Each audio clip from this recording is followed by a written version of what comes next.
Today we will be starting chapter 15, which is the respiratory system. So we'll start with the structure or the anatomy of the respiratory system, or respiratory tract. It's broken up into the upper respiratory tract and then the lower respiratory tract. Both of these combined are going to form the pathway of airflow. So the organs of the upper respiratory tract are located outside of the thorax and include the nose, pharynx, and larynx. And then the organs of the lower respiratory tract are located within the thoracic cavity and are the trachea, bronchial tree, and then the lungs. So this kind of shows that structure. So here's the upper respiratory tract. The nasal cavity, the pharynx, which is broken up into the nasopharynx, oropharynx, and laryngopharynx. And then we have the larynx here. The lower respiratory tract is going to be within the thoracic cavity. And we have the trachea, the bronchial tree or the bronchi, and then the lungs themselves. Throughout the entire respiratory tract, we have the respiratory mucosa. So this is a specialized membrane that lines the air distribution tubes. This membrane is primarily going to be composed of ciliated pseudostratified epithelium. So if we think back to, it's either chapter 3 or 4, the cilia are those external cellular components that allow us to move mucus up and out of the respiratory tract. So that mucus is going to serve as an air purification mechanism. So it's going to trap any irritants that we inhale. And each day we produce about 125 milliliters of mucus. Goblet cells in that pseudostratified epithelium are responsible for the production and release of the mucus. So those cilia are going to beat in one direction, moving the mucus upward, ultimately to the pharynx to then be coughed or removed from the body. One thing to note is that cigarette smoke and other irritants can damage the cilia to the point where they no longer function properly. And that's where you get that kind of smoker's cough or that rattle that's heard in people who've smoked for a long time. That's the mucus inside the lungs that is not able to be removed. So here's those goblet cells, which are going to produce the mucus. The mucus is going to sit on top of the cilia, and then they're going to move in a wave-like motion, moving that cilia up and out of the respiratory tract. During this section, we'll talk about the specific anatomy of those components of the upper respiratory tract. So we'll start with the nose. We're going to have a nasal septum that separates the interior of the nose into two cavities. Mucous membrane is going to start in the nose, so it's the beginning lining the nose. And then inside of the facial area, we have different sinuses. So frontal, maxillary, sphenoidal, and ethmoidal sinuses, which are going to drain into the nasal cavity. If the mucous membrane gets inflamed inside of those, we experience what's called sinusitis. If you've ever had a sinus infection, one of these sinuses is what is experiencing that inflammation. So symptoms include pressure, pain, headache, tenderness, swelling, all of those kind of common cold-like symptoms. The main function of the nose and nasal cavity is to warm and moisten the inhaled air, and then it also allows us to experience our sense of smell. So here you can see is the maxillary, the sphenoid, frontal sinuses, and then the ethmoid.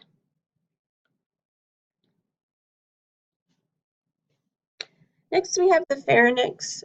So this is going to be about 12.5 centimeters or 5 inches in length.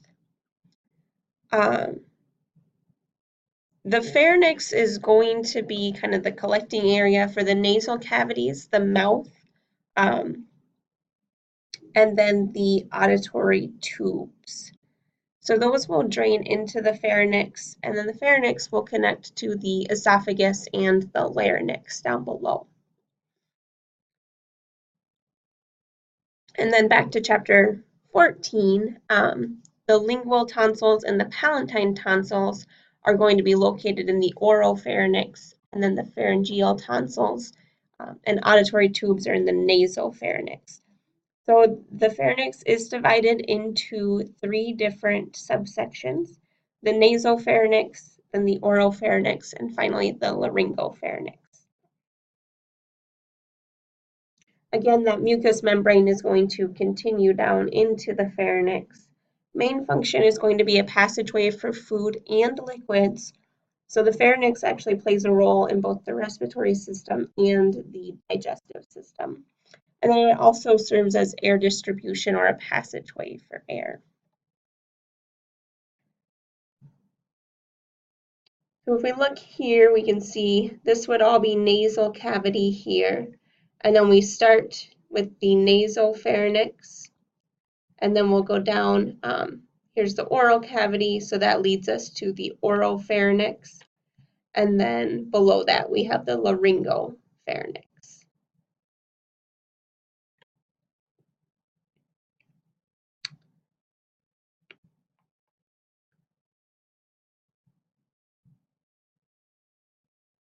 So the larynx is the next structure as we're working our way down into the lungs.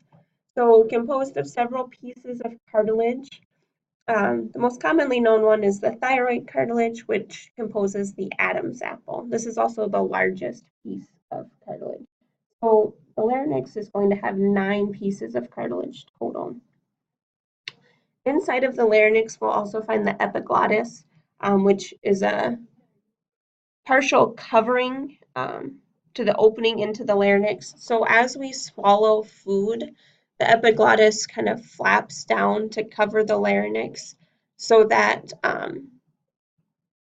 anything that we're swallowing doesn't go into the lungs. Still that mucous membrane lining in this area. Main functions are going to be, again, a passageway for air, and then also voice production because the vocal cords are located in the larynx. So here's that epiglottis. Hyoid bone is going to be here, so this is our anchoring for the tongue. And then also you can see those ligaments or tendons coming off of the epiglottis here. So when we swallow food, it's going to push that epiglottis down. So this end is going to come down to this area, and that is going to close off the larynx, and then food should just follow or flow down into the esophagus. So here would be that thyroid cartilage, and then the remaining cartilage components down here.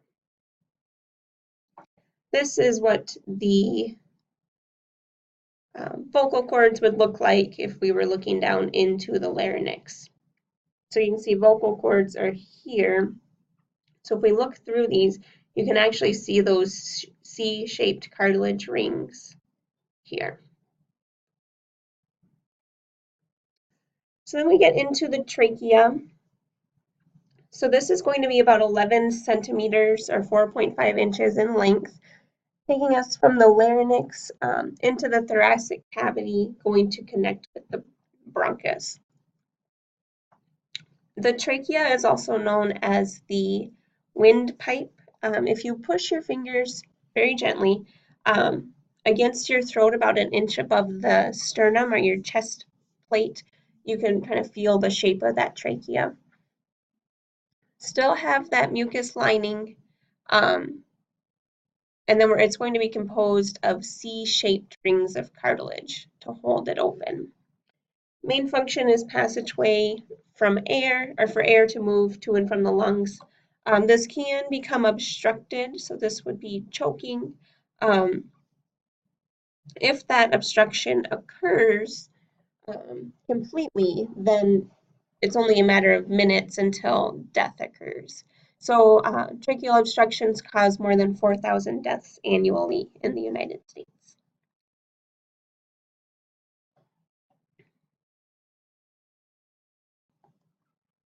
So this shows why the C-shaped rings of the trachea are important. So this is the esophagus back behind here. And what happens is when we swallow, so this would be a bolus of food on this side. When we swallow, the esophagus actually expands and it pushes into the trachea. If we didn't have that component, we wouldn't be able to swallow very large boluses of food at all. It'd be very, very small. So this just allows for that expansion that has to occur. Next, we'll get into the bronchial tree. So the trachea is going to branch into the right and left bronchi, which are known as the primary bronchi. And then each bronchus is going to branch into smaller and smaller tubes until we get to bronchioles. So it's going to go trachea, the primary bronchi, which would be either the right or the left bronchus. Those are each going to subdivide into secondary bronchi, which then branches off into the bronchioles. And then we're going to go into the alveolar sacs.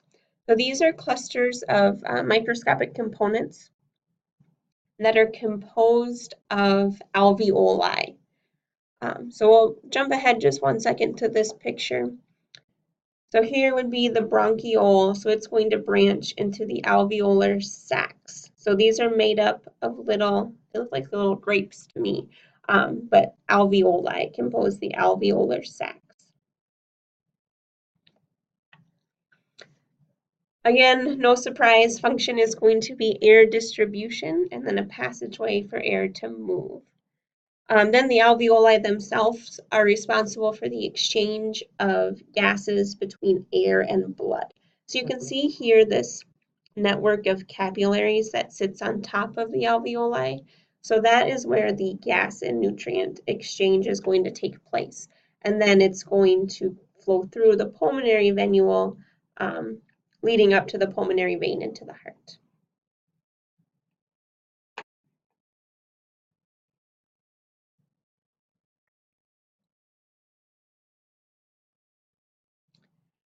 So this is just depicting that exchange of carbon dioxide from the blood to the alveoli and then the oxygen from the alveoli to the blood.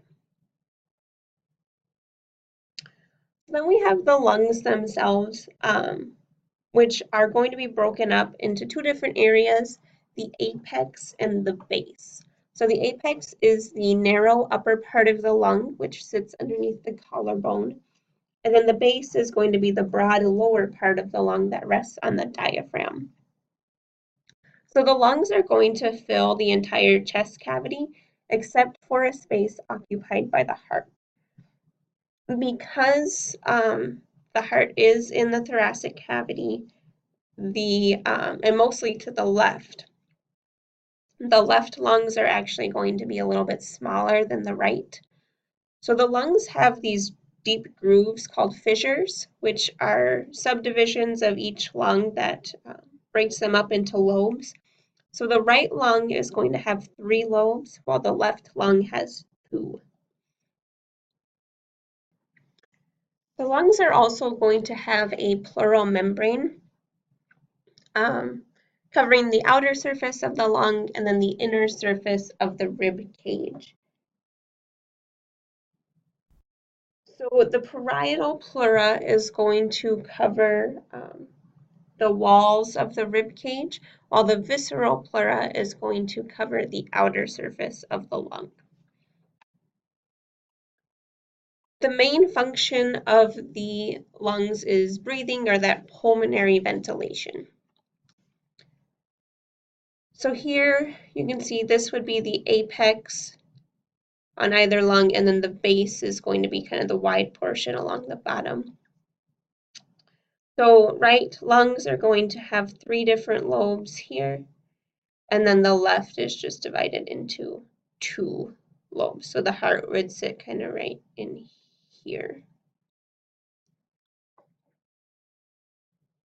And then this just shows you, if we were looking from the top down, right lung is on this side, left is on this, and then you can see because of the shape and location of the heart, that left lung has to be a little bit smaller.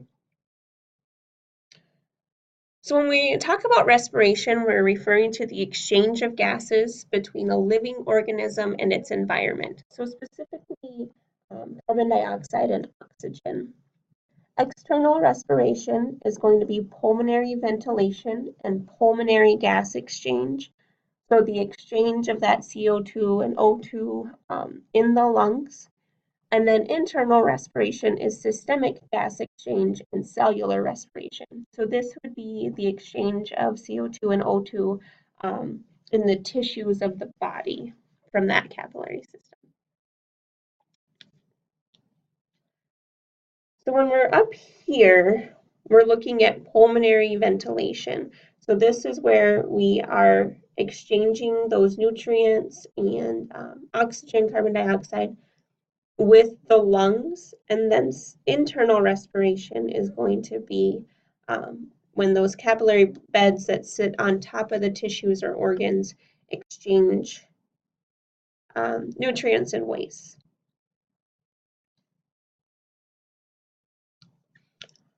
So we look at the mechanics of breathing. Inspiration is going to be the inhalation or the movement of air into the lungs. This is an active process. So we have to use our inspiratory muscles, which are the diaphragm and the external intercostals. So those are referring to the external layer of the muscles between the ribs. So the diaphragm is going to flatten out during inspiration, increasing the length of the thorax from top to bottom. And then the external intercostals are going to contract to elevate the ribs, which increases the thorax from front to back and side to side. So by increasing the size of the thoracic cavity, we're reducing the pressure within it, which results in an intake of air into the lungs. So this kind of shows if this was our lung and then diaphragm here, when we pull down on the diaphragm, we're causing that air to be forced into the lungs. So that's what's happening during inspiration. During expiration, or the movement of air out of the lungs, basically everything is returning to its resting size and shape. So this is quiet expiration, which is a passive process. So this is when we're kind of breathing our everyday normal breath that we don't think about. It's just kind of an automatic response. That's quiet expiration. So thorax is returning to its resting size and shape. The diaphragm is relaxing. We don't really have to put any thought or energy into it. If we perform forceful expiration, which happens when we speak, sing, do heavy work, blow out birthday candles, that is an active process that requires internal intercostals and the abdominal muscles.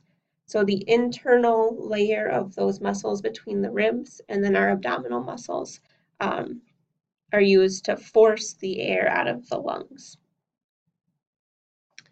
So the contraction of the internal intercostals depresses the rib cage and decreases the size of the thorax. And then the contraction of the abdominal muscles is going to elevate the diaphragm. So this is going to decrease the size of the thorax from top to bottom, which results in an increase in pressure, forcing the air to leave the lungs. So when we talk about pulmonary volumes, we have a couple of key terms and definitions. So a spirometer is going to be a device that's used to measure the amount of air exchanged during breathing. Tidal volume is going to be the amount of air that's regularly inhaled and exhaled. So this is normal inspiration and expiration, kind of that automatic breathing that we're not really aware that we do, just kind of in the background. Vital capacity is going to be the largest amount of air that we can inhale deeply and exhale fully. With that, we have a little bit of a reserve volume on both ends. So if you take in a breath as deep as you possibly can and then hold it, and then kind of sip in one more breath of air, that is going to be inspiratory reserve volume. I kind of jumped around here, but it's on the bottom. So that's the amount of air that can be forcibly inspired over and above normal respiration. And then what we have for expiratory reserve volume is if we were to blow out, our normal breath, exhale, we can always push out just a little bit more air, and that's our reserve volume. This is just a chart kind of comparing those different key terms and what it looks like as far as the amount of oxygen or air that's either being inhaled or exhaled. So regulation of ventilation is dependent upon a couple of things. The first is homeostasis of blood gases. So this is going to permit the body to adjust to varying demands for oxygen and oxygen intake and carbon dioxide removal. So this would occur during like exercising when we need more oxygen for those muscles. And that would result in an increased rate of ventilation. And then we also have brainstem control of respiration, which is going to be in the medulla, referred to as the respiratory control centers or the inspiratory and expiratory centers. Normally, under resting conditions, the respiratory control centers are going to have a normal rate and depth of respirations, typically 12 to 18 breaths per minute. Then we have the cerebral cortex control, which results in a voluntary but limited control of respiratory activity. So what that means is that we can take in a deep breath and we can hold it, which would be a voluntary portion of this. But eventually our brain is going to take over and say, okay, we need to release this breath or we need to breathe again. And it's just going to automatically cause you to take in a deep breath or exhale the breath that you were holding. So that's why it's a limited voluntary control.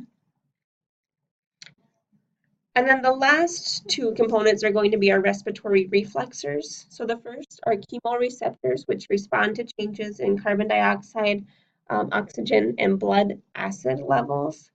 So if any of those go up or down, those chemoreceptors kick in and change the rate of ventilation. And then pulmonary stretch reflexes respond to the stretch in the lungs. So this is what protects us from overinflation. If we were to keep breathing in air and really kind of suck it in, it'd just be like a balloon that's overinflated and it would pop eventually. So that those pulmonary stretch reflexes prevent any of that from happening.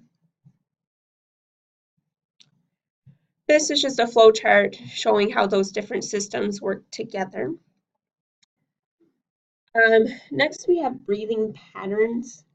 So a couple of different things that you'll see. Eupnea is going to be normal breathing. Hyperventilation is rapid and deep respirations, while hypoventilation is slow and shallow respirations. Dyspnea is labored or difficult breathing, and then apnea is when respiration has stopped. So this is kind of a common term that people hear. Sleep apnea is when this occurs during resting or when you're sleeping.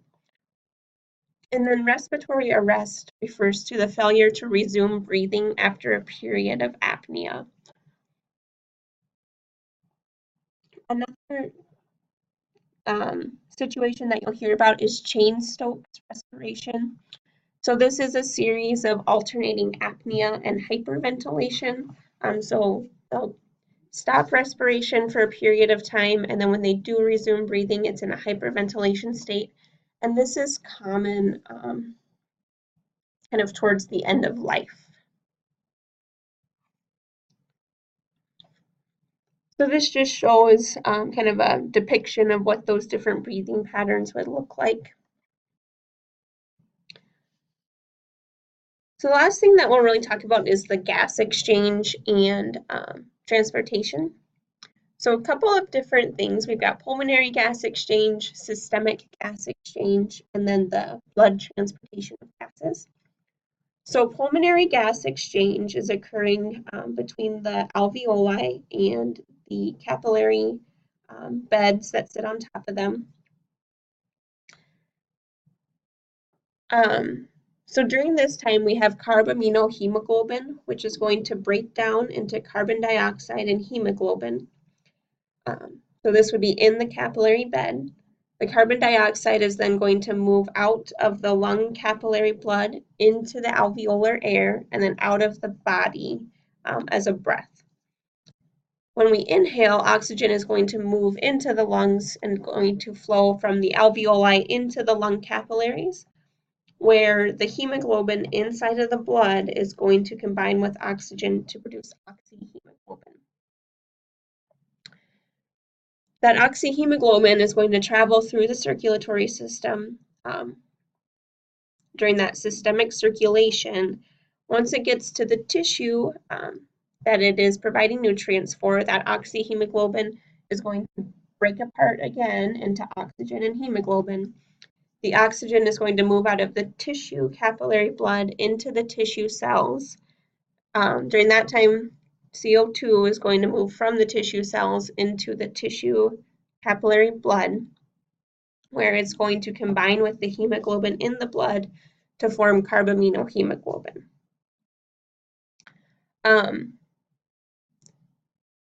And then between these two, so pulmonary and systemic circulation, the blood is going to be responsible for the transportation of those gases.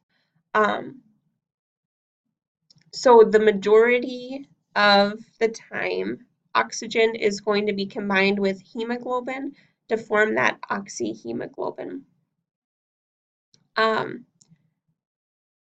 CO2 is going to be either dissolved in the blood, combined with the hemoglobin to form that carbaminohemoglobin, or it will be transferred as a bicarbonate ion.